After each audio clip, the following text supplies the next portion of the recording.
வணக்கம். வாங்க இன்னைக்கு ஒரு சுவாரஸ்யமான அலசலுக்குள்ள போகலாம். நம்ம சமூகத்துல காலங்காலமா நம்பப்படுற ஒரு பெரிய கட்டுக்கதைய இன்னைக்கு நாம உடைக்க போறோம். ஒரு காதல் உறவு எந்த புயல் வந்தாலும் நிலைச்சு நிக்கணும்னா உண்மையிலேயே என்ன தேவை அப்படிங்கறத பத்தி தான் இன்னைக்கு நாம ஆழமா பார்க்க போறோம். தி பீட்டர்ஸ் பேண்டோட இந்த ஃபேமஸான பாட்டு வரிய நாம எல்லாரும் கட்டாயம் கேட்டிருப்போம் இல்லையா?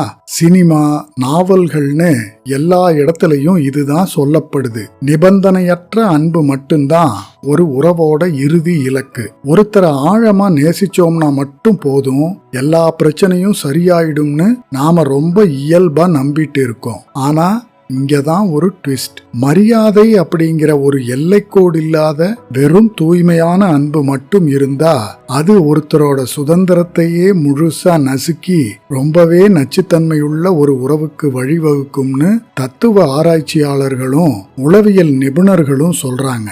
அது எப்படிங்கிறத தான் நாம தெளிவா புரிஞ்சுக்க போறோம். இன்னைக்கு நம்ம அலசலோட பயணத்திட்டம் இதுதான். முதலாவது அன்பே போதும் அப்படிங்கிற கட்டுக்கதை. ரெண்டாவது உண்மையான சுதந்திரத்தின் தத்துவம். மூணாவது அன்பையும் மரியாதையையும் ஒப்பிடுறது. நாலாவது மரியாதையின் உளவியல். அப்புறம் கடைசியா பரஸ்பர மரியாதைக்கான அன்றாட பழக்கங்கள். சரி, முதல் பகுதிக்கு வரலாம். அன்பே போதும் அப்படிங்கிற கட்டுக்கதை. தூய்மையான பாசம் மட்டும் ஏன் ஒரு உறவுக்கு போதாது? இத புரிஞ்சுக்க ஒரு உறவை ஒரு வீடா கற்பனை செஞ்சுக்கோங்க. அன்பு அப்படிங்கிறது அந்த வீட்டோட அழகான உட்புற அலங்காரம் மாதிரி. அது நமக்கு ரொம்ப சந்தோஷத்தையும் இதமான உணர்வையும் கொடுக்கும். ஆனா மரியாதைங்கிறது அந்த வீட்டோட ஸ்ட்ராங்கான பேஸ்மெண்ட் மாதிரி. ஒரு பெரிய புயலோ அழுத்தமோ வரும்போது வீடு இடிஞ்சு விழாம தாங்கி பிடிக்கிறது இந்த மரியாதை தான். பேஸ்மெண்ட் சரியில்லைன்னா வீடு எவ்வளவு அழகா இருந்தாலும் நிலைக்காது இல்லையா? இப்போ பெற்றோருக்கும் குழந்தைக்கும் இடையில நிபந்தனையற்ற அன்பு இருக்க வேண்டியது ரொம்ப அவசியம். அது ரொம்ப அழகானதும் கூட. ஆனா ரெண்டு பெரியவங்களுக்கு இடையிலான காதல் உறவுகள்ல மரியாதை அப்படிங்கிற ஒரு பேலன்ஸ் இல்லைன்னா இந்த நிபந்தனையற்ற அன்பு ரொம்பவே ஆபத்தான கட்டுப்பாடுகளுக்கு வழிவகுத்துடும். பார்ட்னரோட எல்லைகளை மீறுறதும் அவங்கள நம்மளோட ஒரு அங்கமாவே நினைச்சு ஆதிக்கம் செலுத்துறதும் நடக்க ஆரம்பிச்சிரும். இதையெல்லாம் தடுத்து நிறுத்துற சக்தி மரியாதைக்கு மட்டும்தான் இருக்கு. இப்போ ரெண்டாவது பகுதிக்கு போவோம். உண்மையான சுதந்திரத்தின் தத்துவம். அதாவது துணைய வெறும் பொருளா பார்க்காம ஒரு தனி மனிதரா எப்படி நடத்துறது. இம்மானுவேல் காண்ட் அப்படிங்கிற புகழ்பெற்ற தத்துவ ஞானி இத ரொம்ப அழகா சொல்றாரு. நாம நம்ம பார்ட்னரை வெறும் நம்மளோட எமோஷனல் தேவைகளை தீர்த்துக்கிற ஒரு கருவியா மட்டும் பார்க்க கூடாதான். அவங்களுக்குன்னு சொந்தமா முடிவெடுக்கிற உரிமை இருக்கு. அவங்க ஒரு முழுமையான மனிதர் அப்படிங்கிற அந்த அங்கீகாரத்தை கொடுக்கணும்னு அவரு வாதிடுறாரு. இது ரெண்டுக்கும் உள்ள வித்தியாசத்தை கொஞ்சம் யோசிச்சு பாருங்க. அன்பு என்ன பண்ணும்னா ரெண்டு பேருக்கும் இடையில இருக்கிற இடைவெளியை குறைச்சு ஒன்னா இணையணும்னு நினைக்கும். ஆனா மரியாதை என்ன பண்ணும் தெரியுமா? உங்களோட பார்ட்னருக்குன்னு இருக்கிற தனிப்பட்ட சுதந்திரத்தை பாதுகாக்கிறதுக்காக வேணும்னே கொஞ்சம் இடைவெளியை மெயின்டைன் பண்ணும். அவங்க உங்களை சார்ந்தவர் கிடையாது, அவங்களுக்குன்னு தனிப்பட்ட கனவுகள் இருக்குன்னு ஏத்துக்கிறது தான் உண்மையான காதலுக்கு முதல் படி. அடுத்து மூணாவது பகுதி அன்பையும் மரியாதையையும் ஒப்பிடுதல். இத மூளைக்கும் மனசுக்கும் உள்ள வித்தியாசமா கூட சொல்லலாம். அன்புக்கும் மரியாதைக்கும் உள்ள வித்தியாசத்தை கொஞ்சம் டீப்பா கவனிச்சா ஒரு விஷயம் நல்லா புரியும். அன்புங்கிறது ஒரு அழகான உணர்வு. அது சூழ்நிலைக்கு ஏத்த மாதிரி அப்பப்போ மாறலாம், கூடலாம், குறையலாம். ஆனா மரியாதைங்கிறது அப்படி கிடையாது. அது நம்மளோட செயல்கள் மூலமா தொடர்ந்து சம்பாதிக்கப்பட்டு தக்க வைக்கப்பட வேண்டிய ஒரு நிலையான அறிவுபூர்வமான அணுகுமுறை. இந்த மரியாதை தான் ஒரு உறவுக்கு உண்மையான பாதுகாப்பை கொடுக்குது. நாலாவது பகுதிக்கு வருவோம். மரியாதையின் உளவியல். ஒரு உறவு நீண்ட காலம் நீடிப்பதின் பின்னணியில உள்ள அறிவியல் என்ன?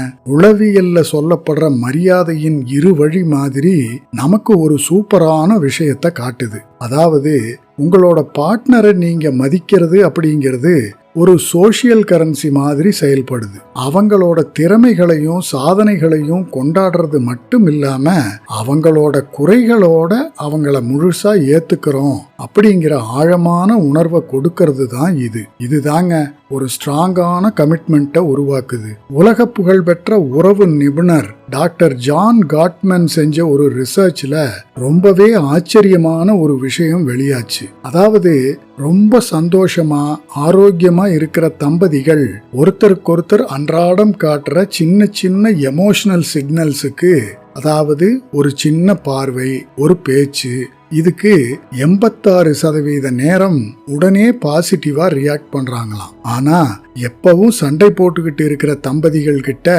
இது வெறும் 33% மட்டும்தான் இருக்கு. அது மட்டும் இல்லாம காட்மேன் ஒரு கோல்டன் ரேஷியோவை கண்டுபிடிக்கிறார். நிலையான திருமணத்துக்கு இது ரொம்ப முக்கியம். அதாவது ஒரு நெகட்டிவான விஷயம் அல்லது சண்டை நடக்குதுன்னா அதை பேலன்ஸ் பண்ண குறைஞ்சபட்சம் 5 பாசிட்டிவான விஷயங்களாவது இருக்கணுமா. அது ஒரு சின்ன புன்னகையா இருக்கலாம், ஒரு தொடுதலா இருக்கலாம், இல்ல ஒரு சின்ன நன்றியா கூட இருக்கலாம். இப்போ நம்மளோட கடைசி பகுதிக்கு வந்துட்டோம். பரஸ்பர மரியாதைக்கான அன்றாட பழக்கங்கள்.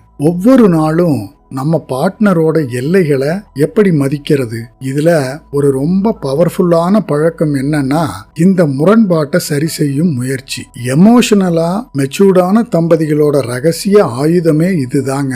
ரொம்ப பெரிய வாக்குவாதம் நடக்கும்போது கூட நிலைமை கைமீறி போறதுக்கு முன்னாடி சாரி, நான் அப்படி சொல்லி இருக்க கூடாது அப்படிங்கிற மாதிரி சரியான வார்த்தைகளை பயன்படுத்தி அந்த பதற்றத்தை குறைக்கிறது தான் உறவை காப்பாற்றும் மிகச்சிறந்த மரியாதை. ஒரு ஸ்ட்ராங்கான கல்யாண வாழ்க்கைங்கிறது தினமும் நாம செய்யற சின்ன சின்ன விஷயங்கள்ல தான் இருக்கு. உங்களோட பார்ட்னர் கவலையா இருக்கும்போது உடனே அவங்க பிரச்சனைக்கு தீர்வு சொல்றேன்னு இறங்காம முதல்ல அவங்க உணர்வுகளுக்கு மதிப்பு கொடுத்து காது கொடுத்து கேளுங்க. அதே மாதிரி ஒருத்தருக்கொருத்தர் அவங்க எல்லைகளை செட் பண்ணி அதை ஒவ்வொரு நாளும் வெளிப்படையா மதிக்கிறது தான் உண்மையான அன்போட அடையாளம். நம்மளோட இந்த மொத்த அலசலையும் சிம்பிளா சுருக்கி சொல்லணும்னா மேகி மார்டினஸ் அப்படிங்கிற மருத்துவ நிபுணரோட இந்த சூப்பரான வரிய ஞாபகம் வச்சுக்கோங்க.